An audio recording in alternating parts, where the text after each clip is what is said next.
Hello everyone, welcome to Mike's allotment. This is the first update on the allotment for a few months now. I'm just chilling out on the bridge at the back by the river. Unfortunately it's quite polluted, but it's looking really nice at the minute. I'm enjoying the sound of the birds singing, everything waking up for the spring. I'm slowly getting ready. In this video I'm just going to give you a little guided tour of what's going on at the minute and what I've got planned, and yeah, hope you enjoy. Yeah, let's begin the tour. So yeah, here's the back of the patch at the river. Yeah, excuse the mess, it's a bit wild, but I'm loving the nettles that I've got growing there. That will be handy for fertiliser, and again I've been eating the nettles, so yeah, they're quite tasty. Younger leaves are better though. Moving on, here's the wildlife pond. Not looking very healthy, I must say, but I have spotted some newts in there. Yeah, there's one right at the back there. I don't know if you can see him. I'll try and zoom in. I don't know. Yeah, look, you can just see him. There's one or two. Look at him. See him? So yeah, the newts are loving the pond. Oh, well chuffed. Yeah, these are smooth newts. I mean, last year I had so much, like the little larvae, baby newts basically, and they are looking big. I'll leave them in peace. I think it's due for their mating season. Yeah, plant-wise, I've got a grapevine waking up. I've got loads of red currant bushes going on, and so this is still wildlife orientated, so I've left all the grass. This here is sort of starting to become something called, excuse my pronunciation, like a hibernaculum, something like that. It's where I've left these old big timbers and I've been covering it in all of the stuff that I cut down over the patch, but not everything's been going into the compost heap. I've been trying to chuck some stuff here. There's water butts collecting water. Rain's not been too bad so far. We had a nice wet winter, which was good compared to last year. And rain sort of started to come a bit sparse, but we have been getting just enough. In Dagenham we are, Essex, just outside of East London. Here's my compost. That is my compost heap from last year, I believe. This is the one that's near enough ready to go, so it may be the year before. All I've got to do is give that a flip over. I will have a load of slow worms in that and stuff like that, you see, so I'll leave them to wake up and that before I start tinkering, you know. Share the garden with wildlife. That's the compost heap that I started last year. It's got a bit of a little way to go yet.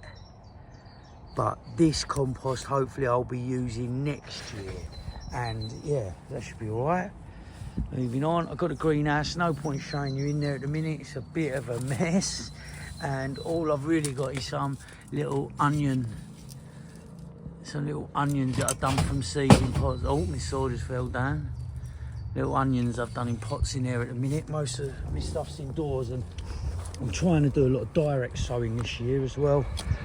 Moving on, start the raised beds. There's some spinach in here from last year, what me and Sarah have been harvesting, and spring onions. These are absolutely beautiful. We've just been again harvesting them as we go. Taste one now with you. Oh, they're lovely, so sweet. This is a new bed I planted up last week. This has got peas in, sugar snap peas. This bed I've got under that piece of timber. I keep that piece of timber there to try and keep the soil moist underneath. That is a row of carrots. They're not just any ordinary carrots, I must say. They're like a Japanese heirloom variety that grow up to like 1 metre long, apparently, from a company called She Grows Veg. I'll sort the exact pronunciation of the name and update you on that as I go. That is a mustard plant that went through from last year. Them leaves are absolutely tasty. I swear, it tastes like your English mustard. It's quite spicy in that. I've been putting it in salads and having it in like a beef and mustard sort of sandwich, but instead of mustard, just use the leaf. In here, there's a row of nasturtium. It's a bit of a nursery bed, this part. As they grow, I'll split them up and move them about between the patch and at home in the garden this year. In here's a row of radishes. Always nice plant radish this time of year. About 3-4 weeks you've got a crop basically. Yeah, these beds are done. Moving on, haven't done anything with this bed yet. Got lots of plans for it obviously, and lots of plants going in. This is a Calvalonero kale that's gone to flower. I like to leave my brassicas go to flower because it's like there's a few knocking about over there. Excuse me. It's good for the first bees and stuff like that. I've had a lot of the hairy-footed flower bees at the minute. If I see any, I'll try and zoom in. In here, I've got a row of something called mangelwurzel. They grow like huge beetroots, so I'll keep you updated on them. In here, a row of broad beans. Moving on, this bed is gone. This is where I done my sweet corn last year. This is for asparagus crowns that I've got coming, so I'm going to start getting asparagus crowns in. I've been pondering ordering them for about 2-3 years now, and I've decided to go for it this year because I've got to get them in the ground, because when you plant asparagus crowns, they take around 3 years before you take in proper harvests of them. So just if you're going to get them, I'll give you some advice. Just order them and fit them in somewhere. If you keep thinking about it, you won't bother, and then 3 years would have gone past and you could have had a harvest by now. Moving on, these are the blueberry bushes. That's not looking very well. Keeping them watered as much as. That's just a little pot of like daffodils and tulips. These are my step over apple tree and pear tree that I put in last year now. They seem to be doing very well.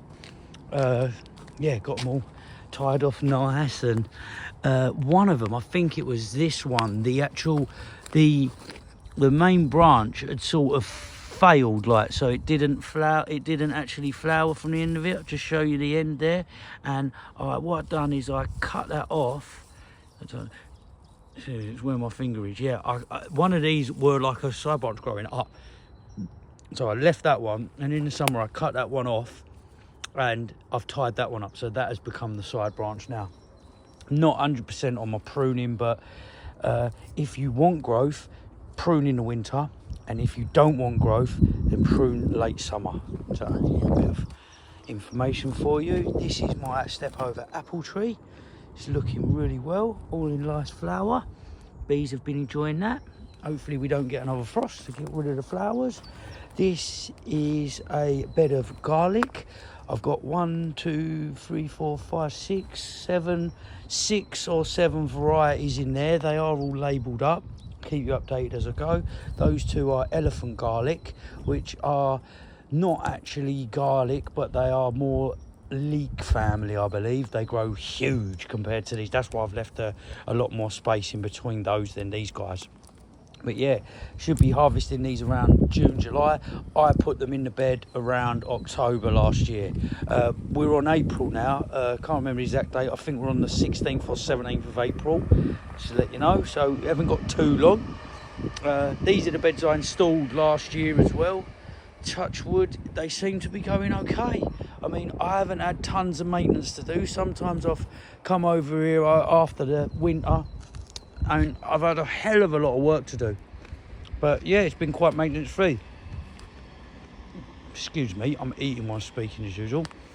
This is a raised bed that I've decided to go for it. I'm dedicating this to sweet potatoes. Reading information about it. Well, I love sweet potatoes, I love eating them, and they do normally come from a more tropical climate, but there are varieties from my sort of research and YouTube watching videos. There are varieties that are more suited to UK climate, but the information says before you plant up the slips, I think they're called, I think they're like cuttings from the tubers, warm the bed up. So this is a black plastic sheeting that I reuse. I've had this for years. I reuse this all the time, and I've just put that over the top of the bed, and hopefully that's cooking that soil up for me, keeping it nice and warm. Once they do go in, obviously the sheet off, and they like a nice drop of water and stuff like that. So yeah, moving on, I've done only one row of potatoes this year in the middle, and it is a mix of the seeds of the potatoes that I grew last year that I've saved as seeds for this year. So I haven't actually bought any potato seeds this year. Let's see how they go. It's a bit of a mixer. It's Maris Piper and I believe it's Satanta, but not 100%. Might be Desiree. You know, they get mixed up in storage over the year. But yeah, leaving that there, and I didn't have the heart to take some of these nice dandelion flowers. And look, I've had a violet come up. Absolutely beautiful. I didn't want to take that. Reading about like my food forests and edible plants, violets are actually edible as well, so it's an allotment, it's for edibles, it's welcome to stay, and it's beautiful. Moving on, these, you'll see a few of these knocking about. These are onions that I grew last year that actually got a bit shaded out, is that the right term, by the potato foliage, so they didn't really grow. So I've left them in the ground. They've started growing again. Probably won't bulb up to an onion, but they'll actually start growing flower heads and flower and turn to seed. There's a variety called mammoth onion. I've got a mix of mammoth white onions and I've got a mix of mammoth red onions. So yeah, now I'm saying that, you can actually see just there, see that little spiky thing there? Sorry, my finger's getting away. That is an actual flower head starting to grow. So yeah, look forward to them. This bed has just been cleared. I've got some more onions, just leaving to go to flower to get the seed. And I planted some runner beans. This runner bean is a variety called Guinness Record, I believe. I suppose it means Guinness World Record. Apparently the runner beans grow like 1 metre long.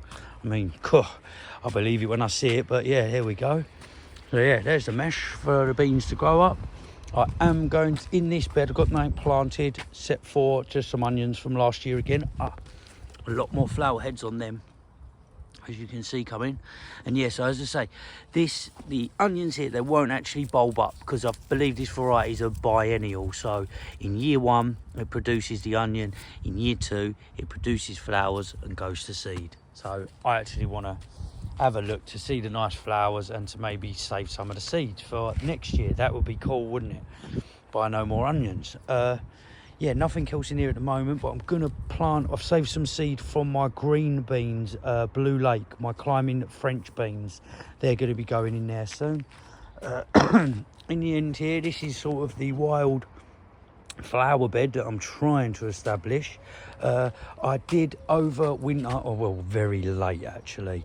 A lot later than I should have. I won't tell you when I planted the bulbs because I'm embarrassed to say, but I've got a mix of tulips, daffodils, alliums. These, I believe these are alliums that I purchased from a garden fair I went to last year. This in the background is all strawberries coming up. They've come up here every year. They came from next door's old patch and I've just sort of left them and they've keeps on coming back. So yeah, they're welcome. It's looking beautiful. Sun's popped out for you. It's been a bit cloudy and windy, but you know. So yeah, more wildflowers, and in there that was a cutting. I don't know if you remember some of my updates. I got given 4 cuttings of a josterberry. Josterberry is a cross between blackcurrant and gooseberry, I believe. So yeah, I've got 4 of them. I've got 1 of them here and 3 at home. So yeah, they're in the ground. A lavender that I've had in a pot for ages, I've finally put in the ground over here. I hope it recovers. I've had it years, bless, and it's still going. Down here, little things, I've got some lemon balm that's coming through nicely. I mean, very prolific anyway. Lemon balm. Oh, it stinks of lemon. And yeah, once that gets established in the ground, that can become a bit invasive. So advice would be on that one, if you've got a small garden and you don't want it to spread too much, to try and keep it in a pot, or sort of put it in a pot in the ground or something like that, just to stop the ribosomes crawling wherever they like. Not like my cooch grass that I've got, that bloody stuff grows on ribosomes everywhere. This is Jenny's bush. This is rosemary. I say bush, it's turned into more of a tree. I planted it literally there about, I'm hazarding a guess, around 5 or so years ago. Look at the trunkage on it. That should, oh sorry, a bit of rubbish there. That is huge, isn't it? And yeah, I haven't got the heart to do anything. What I do, I'm letting it, it's sort of going to flower at the minute. Beautiful little flowers. Don't know if I can, excuse my camera foot, not the best cameraman. But yeah, it's going to flower, let it flower for a bit, and then I'm just going to trim it, and I just keep it sort of square so nobody moans about it blocking the paths, and I've got a bit more access to get through that little path as well. That is about it, guys. There's the trellis in place. I'm planning to plant melons in there. I've got them indoors in little propagator trays at the minute, using lights. I planted some stuff early this year, and I bought these little LED lights to put them on because of the light levels that we get in like February is not, you get really leggy seedlings, and touch wood, I haven't got any leggy seedlings this year, so yeah, I'm happy. Well, that's about it. I've tried to rush through so I'm not droning on and rambling too much, but thanks very much for tuning in, and I look forward to you joining me throughout the season. I'll be doing more updates and letting you know how things are going and trying to share some advice. But yeah, at the same time, I hope you enjoyed. Please leave a like and subscribe to carry on the journey with me, and by all means leave a comment if you want any advice. I'll do my best to give it to you, albeit I'm a bit of a novice, and at the same time, if you have any advice for me, I'll be very welcome to any comments that you have for me. So yeah, have a great rest of your day, whatever you're up to. Tune in next time at Mikey's Allotment. Over and out.